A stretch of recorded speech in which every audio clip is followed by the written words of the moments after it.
What's up, guys? Welcome back to the channel. Here we are with another reaction, and this one we have West says India has crossed the line as Zapad provides a surprise.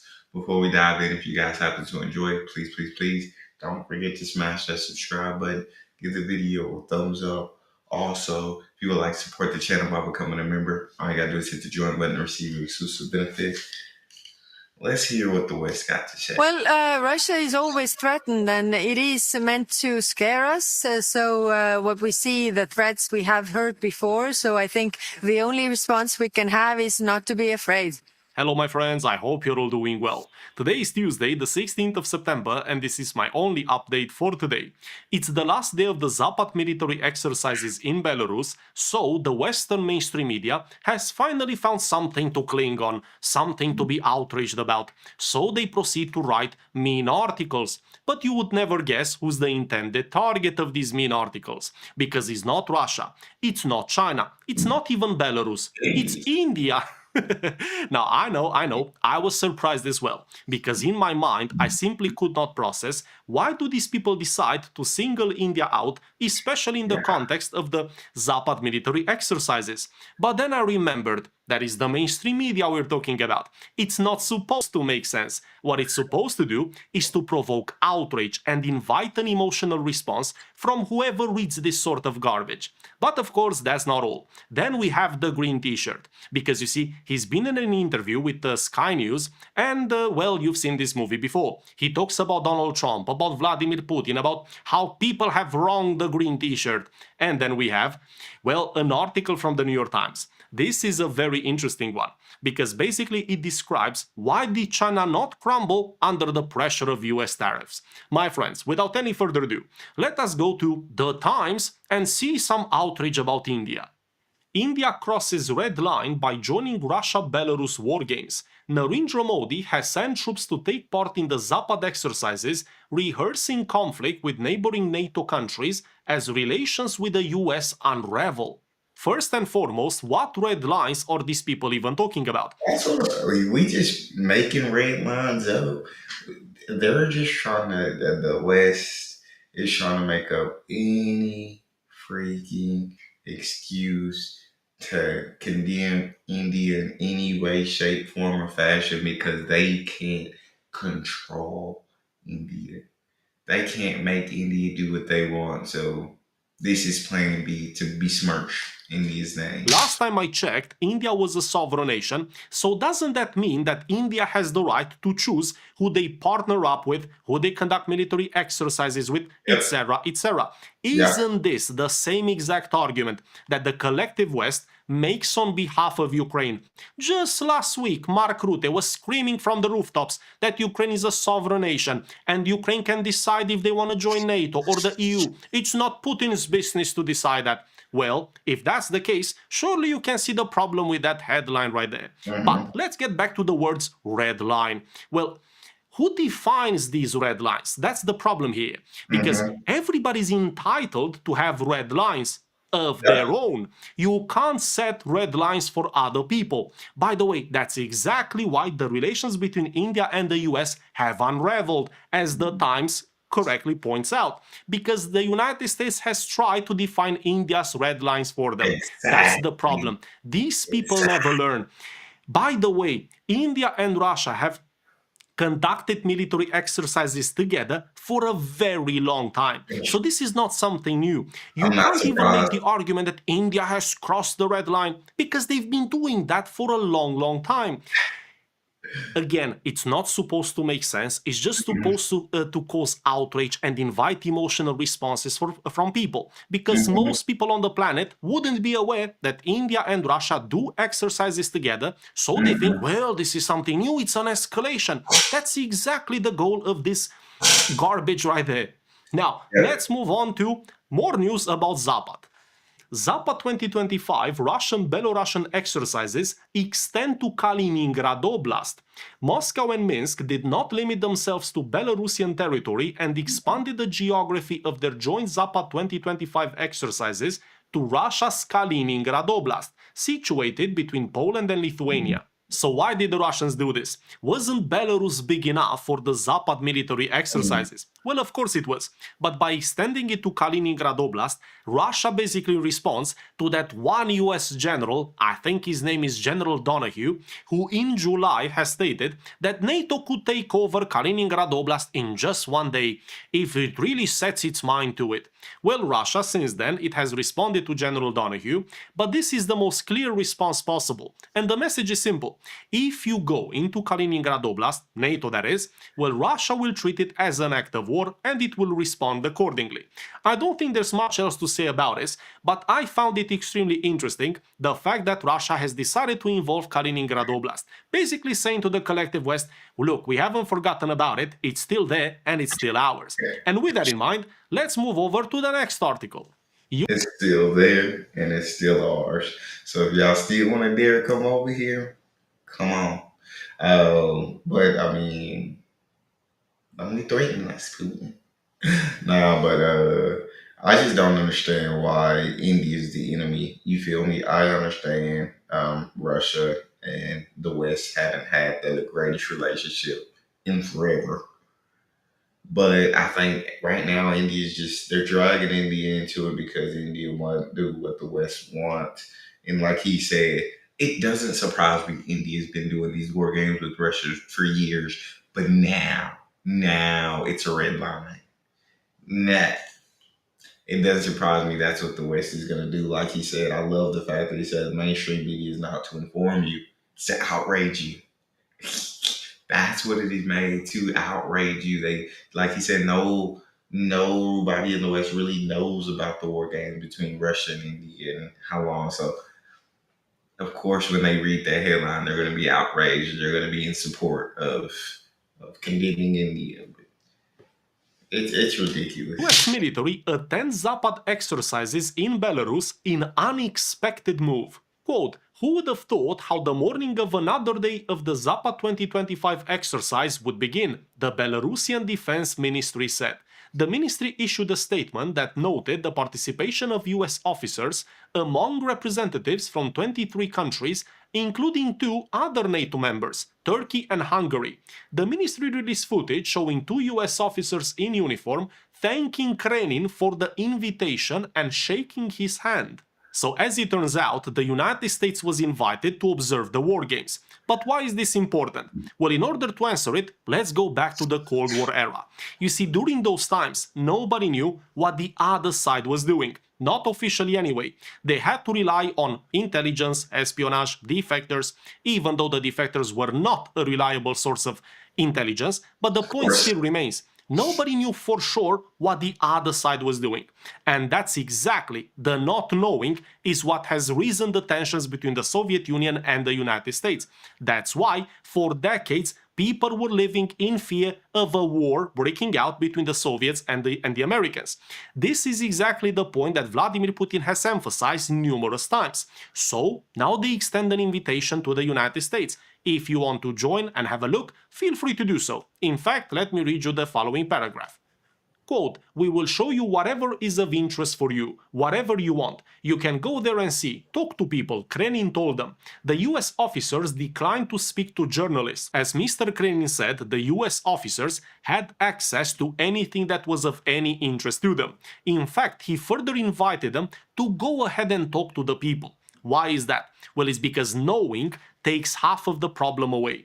Let me explain this through an analogy. Why are we people afraid of the dark? And we've been afraid of the dark historically. It's in human nature. Why is that? Well, it's because we don't know what lies inside of the darkness. It's the not knowing that makes us afraid of the dark. But if we knew, the minute we shine a light, well, it becomes a lot easier. Half of the problem goes away. That's the same exact principle here. This is why many people have been arguing for a long time that cooperation, at least at a decent level between Russia and the United States, would make the entire world a much safer place. Well, that was up until the Biden administration has decided that that's not a good principle, and relations need to be cut short between Russia and the US. And that can only rise the tensions, not just between the two states, but between blocs in the world. Agreed. How China is weathering the trade war with Trump. Tariffs triggered a plunge in China's exports to the United States, but So there was cooperation going on within the world, and he said the Biden administration said we need to cut ties short with Russia. And I'm assuming, was that before the Russia invaded Ukraine, or was that after? That would be my question on that. Because I didn't know, but there was. I guess Trump's first term as president, you saw that relationship with Russia. So, hmm, hmm. its global trade surplus is larger because sales to other regions are surging. This is the time when I think a Captain Obvious ovation is due for the New York Times. They're saying, look, the Chinese exports to the United States are lower. But unfortunately, China is exporting a lot more to the world. Well, who would have thought? Didn't we see exactly this with Russia and the European Union? When Europe has decided to stop buying Russian gas and oil, what did Russia do? Well, they were upset for a few days, I'm sure, but then they figured out that, wait, there's a lot of world out there. We can extend our markets here, there, and everywhere. And that's the same exact thing for the Chinese. In fact, it's the same exact thing for the Indians. When what's his name? Peter Navarro. Oh, how can I forget Peter Navarro? And Mr. Latnik talk about India. India shouldn't do this. India should come around. Well, India is figuring out that there's a lot of world out there that they can sell to. And this is the same argument I've made, I think it was a couple of weeks ago. This is the point of the developing economies, because there are plenty of countries around the world which don't have big economies. So, of course, in terms of... I'm sorry. Oh, my son's he looks like he's just trying to get comfortable at the moment. So we'll keep the video going. Trade, they don't matter as much as the United States, obviously. However, by helping those economies grow, then you ensure that you have a big market and a richer market to sell to. That's the point of cooperation within BRICS. But people in the West, when I say people, I mean the US leadership and the EU leadership, they don't understand that. They don't understand it. But let's go through this article. For China, its strategy was years in the making. Oh, you don't say. It has invested in building infrastructure across the developing world for over a decade. The money has helped China establish economic ties and exert influence in regions that are now becoming increasingly crucial as it seeks to redirect trade from the United States to the rest of the world. I couldn't have said it better myself. I mean, New York Times has put it absolutely perfectly. In other words, China is investing in the rest of the world to help it grow economically, because that way they can grow together. It's not a difficult principle. Now, I'm not advocating on behalf of China here. I'm just acknowledging a reality. And the reality is, if you help others grow, that will benefit you in return. It's not that difficult to understand. Or you can take the Navarro approach and impose tariffs and sanctions and give ultimatums, draw red lines, see where that gets you. See how far you get with that strategy. I think that's one lesson that I really took, that my mentor used to always tell me, is the best way to get what you want is to give others what they want. So that's what he said about China. That's their approach. The best way to get what they want is to invest in the rest of the world and help others get what they want. In return, China will continuously grow, and then you see that happening. It's just insane. But again, it's the same thing that Russia has done when the conflict in Ukraine broke out. Also, I want to take the conversation in a slightly different direction. You see, China is building all of this infrastructure around the world, as the New York Times is reporting on. However, none of that would be possible without energy. This is why the collective West has failed to isolate Russia from the rest of the world. The only thing they've managed to do is to isolate Russia from themselves, because the rest of the world, especially the developing world, they need energy. Without energy, you can't build anything. You needed to build a power plant, you needed to build anything. The collective West, they don't care about it. They don't understand this basic principle. The rest of the world needs Russia, even though the collective West, they think they don't. But over the last few months, China has also made clear what the United States risks by playing hardball with Beijing. In April, shortly after Mr. Trump imposed heavy tariffs on China, China retaliated by suspending exports of rare earth metals and magnets to the United States. The magnets are essential for assembling everything from cars and drones to manufacturing robots and missiles. China produces about 80% of the world's rare earth magnets and refines almost 100% of the critical minerals that make the magnets more resistant to heat. What are we? That sounds like something that we absolutely. China controls 80% of these rare. But it sounds like we need those. And it sounds like, do we have anything that we could withhold from China that they would need from us, or is it just one way reliant street? Really? This is see, yeah, this is stuff I learned. In other words, China has almost a monopoly on essential goods for the United States. I will Exactly. leave this article here and I will invite Mr. Navarro to draw the conclusion. US Secretary of State says Trump and Zelensky could meet next week in New York. And this comes from Marco Rubio. Quote, multiple calls, multiple meetings with Zelensky, including probably next week again in New York, he said. Rubio reiterated that Trump inherited this 3.5-year-old war from the Biden administration. So according to Mr. I'm sorry. I'll just laugh because he reiterated, and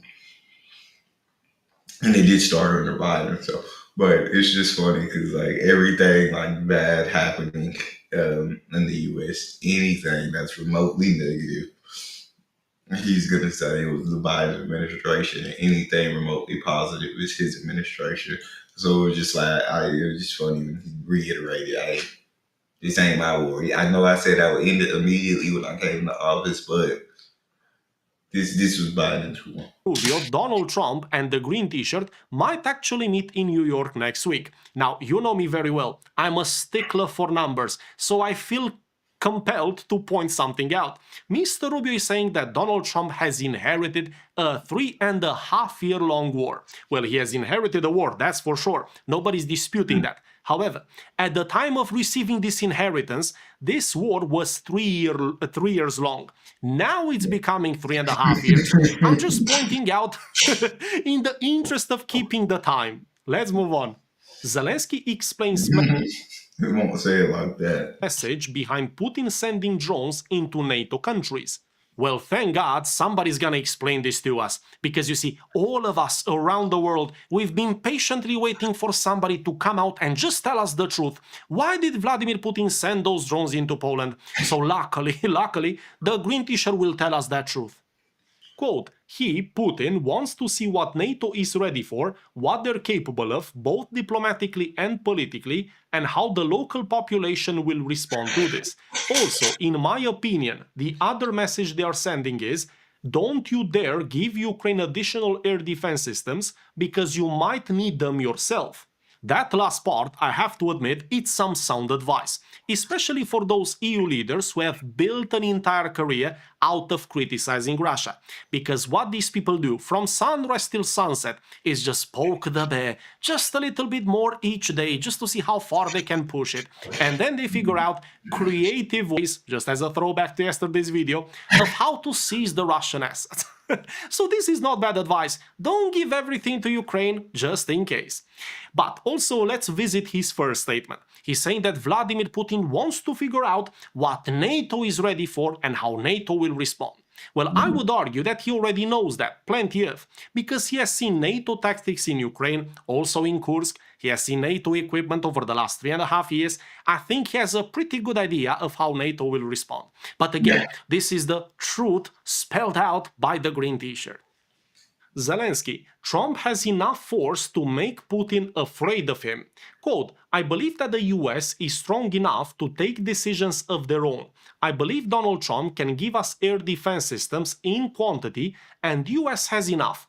I'm sure the US can apply enough sanctions in order to hurt the Russian economy, plus Donald Trump has enough force to make Putin afraid of him. This is just crazy. It went from, it felt like it was Trump and Putin against Zelensky, but I guess Putin didn't want to do what Donald said do in that relationship. ended up going down the bin, and so now it's like, hey, Zelensky, my bad. Come back this way. I'm on your side now. So now it's him and Zelensky. Um, and yeah, he would have never said these nice things about Trump. You feel like in the past Would either. expect that after 3.5 years of war, he should really know better than making a statement like that. This Yeah, is not about two men being afraid of each other. No, this is about Russia and the United States, their strategic objectives, and their national security interest. And when it comes to sure. that, not a single one of them is willing to make any sort of concessions. Let's go back to the day the war in Ukraine really broke out, the hot face of it. In February of 2022, what did Vladimir Putin say? Well, for Russia, this is existential. Now, of course, at the time, nobody in the West paid attention to those words. Nobody took him seriously. But what did we see reflected in the Russian economy? Well, it was a wartime economy. Slowly but surely, it was going in that direction. The military-industrial complex in Russia was beginning to fire at all cylinders. That's exactly how we got to the point where Russia outproduces all of NATO combined by orders of magnitude. The European leaders, on the other hand, they also said the same thing. For us, this is existential as well. But was it really? Because their actions in Europe did not match their words. Whenever they said that Vladimir Putin will go all the way to Portugal and Spain, they don't believe that. Because if they would believe it, we would see that statement reflected in our European economies. But we don't. These European leaders are still hiding behind Donald Trump. Again, I don't think he understands what this is about. He portrays it as if this is a fight between Putin and Trump, but it's not. This is not personal. This is geopolitics, green t-shirt. Quote, before we end the war, I really want to have all the agreements in place. I want to have a document that is supported by the US and all European partners. This is very important. To make this happen, we need a clear position of President Trump. In Yeah. other words, what he wants is a document that says everything that the collective West will pledge to Ukraine. But the reason it's very hard to put that document together Yeah, is you because understand nobody that knows for document. sure how Ukraine will look at the end of the conflict. This is why nobody wants to make commitments ahead of time. This is why Donald Trump is still on the fence. My friends, I'll leave this episode here. It was a pleasure as always. I wish you a fantastic rest of the day, and I'll see you tomorrow. Take care and bye-bye. Yeah, Well, Russia I honestly don't think he's ever gonna get that document. But what do y'all think about this situation? Um, it's just crazy to me how things change over time and sides change and all of this. And I think I really do agree with him when he said it's not personal. This is about geopolitics. This is about neither country wanting to submit. This is about national interest. This is about see, but it doesn't seem personal because it does seem like when those two, Putin and Trump, you come together, like it's never like anything mean or anything, and so just nobody's willing to budge, and so we'll see what continues to happen. I'm intrigued to hear from you guys. How do you think this will all end? How will it all play out in your eyes? If you enjoyed, don't forget to subscribe, give it a thumbs up, check out the next. I'll see